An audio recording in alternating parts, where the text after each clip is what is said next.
আজ একটি breakfast recipe আপনাদের সাথে শেয়ার করলাম। বাচ্চাদের স্কুলের টিফিনেও দিতে পারেন, ভীষণই হেলদি একটি রেসিপি। গুড ইভিনিং এভরিওয়ান, শতাব্দীর কিচেনে আপনাদের সবাইকে স্বাগত জানাই। আজকের রেসিপি সুজির চিল্লা। তাহলে চলুন শুরু করা যাক আজকের এই সহজ এবং সুস্বাদু রেসিপি। সুজির চিল্লা বানানোর জন্য আমি দিয়ে দেবো এখানে 1 বোল সুজি।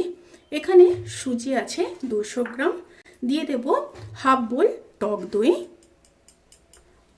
হাফ বোল জল দিয়ে খুব ভালোভাবে মিশিয়ে নেব।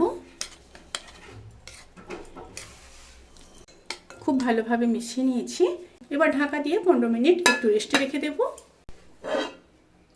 এবার দিয়ে দেব 2টো মিডিয়াম সাইজের কেটে রাখা পেঁয়াজ, একটা মিডিয়াম সাইজের কেটে রাখা টমেটো, একটা ছোট ক্যাপসিকামের হাফ ক্যাপসিকাম, আর দিয়ে দেব 3 পিস কেটে রাখা কাঁচা লঙ্কা।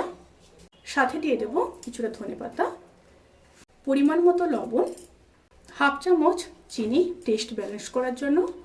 আপনারা যদি না চান তাহলে স্কিপ করতে পারেন। আর দিয়ে দেব হাফ চামচ গরম মশলার গুঁড়ো।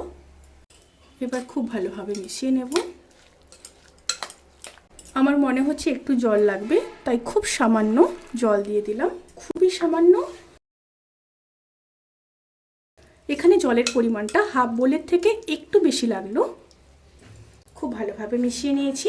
এবার পরের স্টেপে যাওয়া যাক। এবার প্যানের মধ্যে সামান্য ঘি দিয়ে দেব।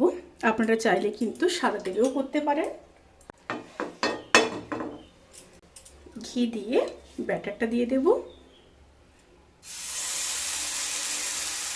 এই সময় কিন্তু স্টিমটাকে লো টু মিডিয়ামে রাখবেন। এইভাবে চারিদিকে ছড়িয়ে দিতে হবে। একটা সাইড হতে দেব। ওপর পোর্শনটা যখন এইভাবে শুকনো হয়ে আসবে তখন খুব সাবধানে উল্টে দেব।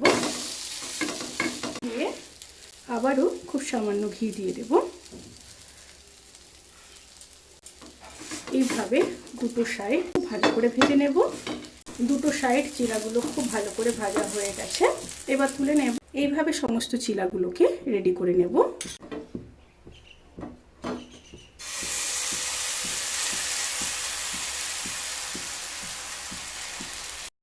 রেসিপিটি কেমন লাগলো প্লিজ কমেন্ট করে জানাতে কিন্তু ভুলবেন না। আর আপনারা সবাই ভালো থাকবেন, সুস্থ থাকবেন, সাবধানে থাকবেন। আজকের মতো এই পর্যন্ত। পরের রেসিপির জন্য অপেক্ষা করুন। টাটা।